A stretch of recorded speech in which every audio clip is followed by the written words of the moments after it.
Hi, this is Adam from Small Town Machine Shop. And today, I'm working on getting what's going to be my hydraulic cylinder work area ready. I don't know how much you can hear the rain, but it's downpouring here and I have a metal roof. So I don't know how much that's coming up through, but we'll deal with it. So, my intention is to put this guy, this big old ancient thing, right off the edge here. Probably about right there. That way I can stick the gland in through. I can open the door if I need to get like a big cheater bar or something on it. And then have another vise. Maybe a chain vise. Or a lot of the times, just a pipe vise like this will work to get the gland out. Because once you get the gland out, the next hardest thing is to get the nut off the end of the rod. So I might just put like a movable spacer or something here. If I want to use this guy, this is a 3-inch capacity, I believe. Ooh. And this thing is ancient. But it doesn't take up a lot of room. See, it's an Armstrong.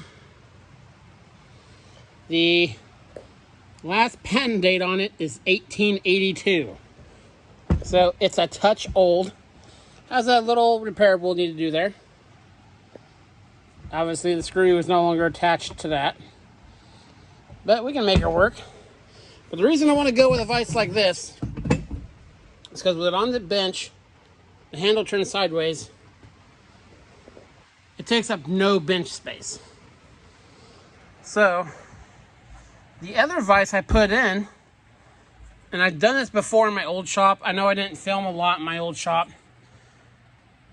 but I put beneath my workbench was a 2x12 that was screwed and glued in, and I had wooden inserts, those brass ones, and I would take my secondary vise and bolt it to my workbench. But it was removable, so when it's in hydraulic cylinders, it didn't take up space. And I might do that here. We'll see. I'd like to show you guys more of the hydraulic stuff I do. I know I haven't shown much of the cylinder work. I want to show you it. People are intimidated by working on hydraulic cylinders. And, I mean, yeah, if you have to re-weld the end caps and stuff, that's one thing. But a lot of these small ones on tractors and stuff like that, there's really nothing to them. So I want to show you guys. And how I do that is, you know, the big yellow, you saw my video from a couple months ago, the big yellow hydraulic lift thing that's sitting outside.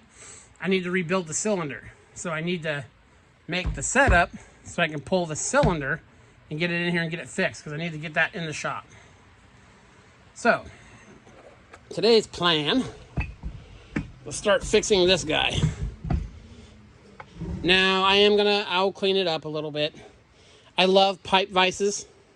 As you know, I've been, pretty much the last 20 years, I've been doing work in the water field. I have probably 6 or 8 of these and a lot of chain vices and stuff. And when you get these, you can get longer chains for them.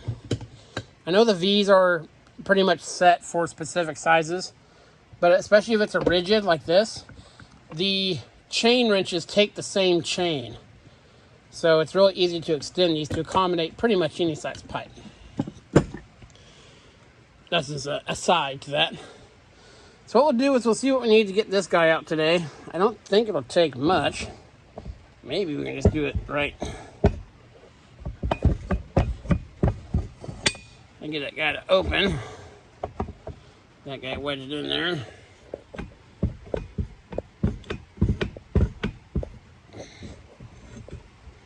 Okay. Need like a million hands for this. And I mean, turn the screw in. But this one is obviously by far my oldest. I mean, even if it's 10 years past that patent date still. And sorry about that cutting off like that. When you film all your videos on your cell phone, when your cell phone rings, it interrupts your video. So this guy lift it up a bit more. This guy up. Super zoom in. There we go. It's tippy pooing. Tippy poo down here. Sure you're not going to launch off the bench. There we go.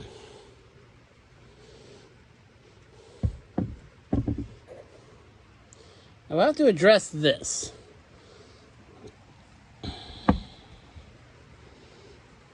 So get that guy out and see what it looks like. This isn't going to be a full like restoration thing.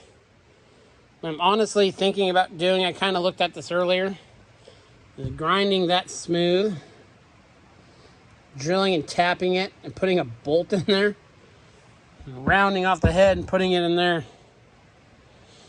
We'll see. That'll be 100% function. I don't want to turn a new screw and everything for this. I may in the future, but for what I need it to do now. And another thing I'll tell you. Okay, when you're dealing with clamping pipe, see how these jaws are separate from the device? This is all cast iron, I'm sure. Now these are separate. On your normal bench vise like that, especially on these Craftsmans and stuff, those jaws aren't hardened, so they don't grip pipe very well. These will grip the pipe very, very well. So that's just another thing if you're working on pipe in your shop. So now we got that guy out. Let me get the camera set up. We'll see about getting that out. I'll bring you back. Okay, got you guys up high here. Try to get this guy out.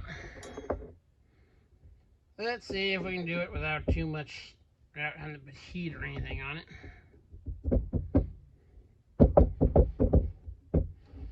Yay! By the way, I have a container where I keep these square bolts and nuts. I don't know why, but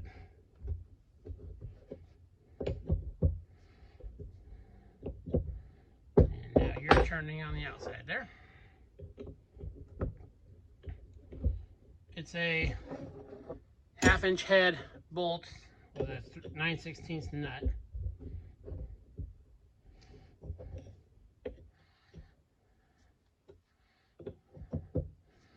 I don't think I've ever ran across a metric square head bolt or nut. I don't know what they did over there in the days of yore. Okay. See if that guy will thread out.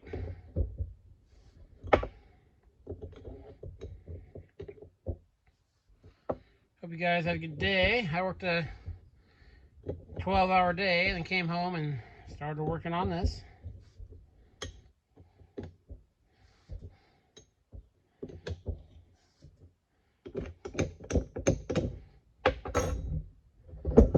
Let's see here. Let's get a hammer here.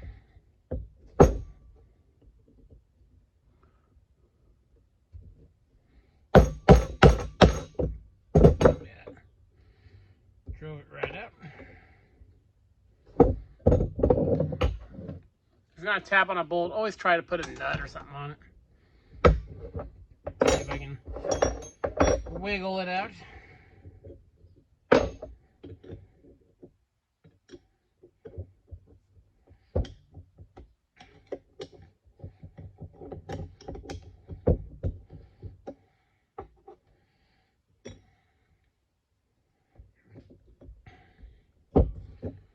No, I don't really want to put a punch on it or anything.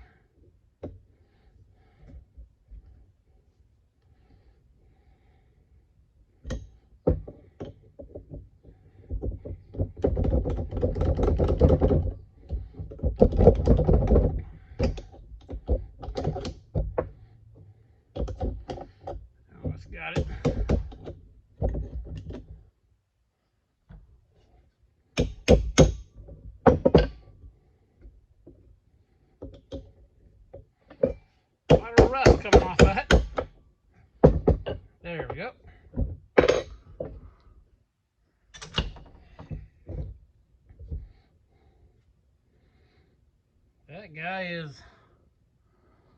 stuck in there.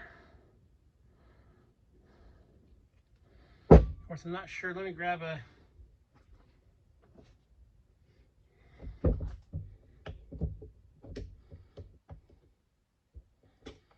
Because these have a swiveling, you know, this part in here has to swivel. So I'm not exactly sure.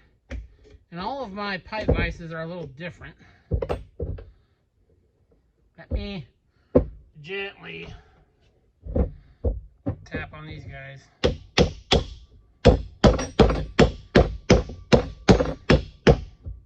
See if we can drive that guy out. Again, using a copper hammer.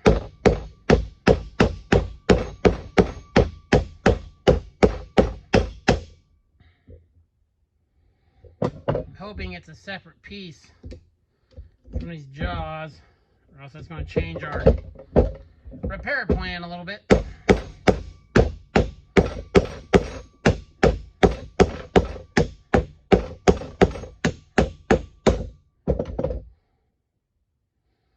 Okay, the swivel part, as you can see, is still in there.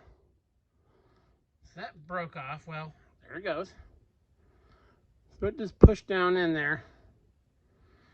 Okay, and had this groove. It's all filthy. And that bolt went alongside this, and that's what captured it. So when you twisted it up, it would turn up. So we have to be mindful of that in our repair.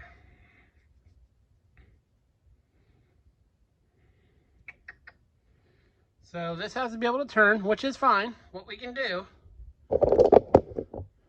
is when we drill this and put a nut, a bolt in there, we'll just round the head off. And we should be good to go. Of course, there'll be some dimensions we'll have to stick pretty close to. I'll tap these jaws. I'm gonna take this whole piece apart later and clean it. So yeah, now we know what we need to do. And that's all I'm gonna do today. I'm hungry. So yeah, we'll get this guy fixed hopefully tomorrow. I'm liking this new work area here. It's right next to the wall of persuasion. So very cool. So yeah, well, the plan is, because this was normally in there like that, we'll grind this off smooth. Maybe we'll put it in the new lathe to see how accurate the new lathe is. Drill this, tap it, put a bolt in there, turn the head round, and there we go. It's got to be back in action. Yep, that's all for today. This is Adam from Small Town Machine Shop. Please comment, like, and subscribe. And as always, thanks for watching.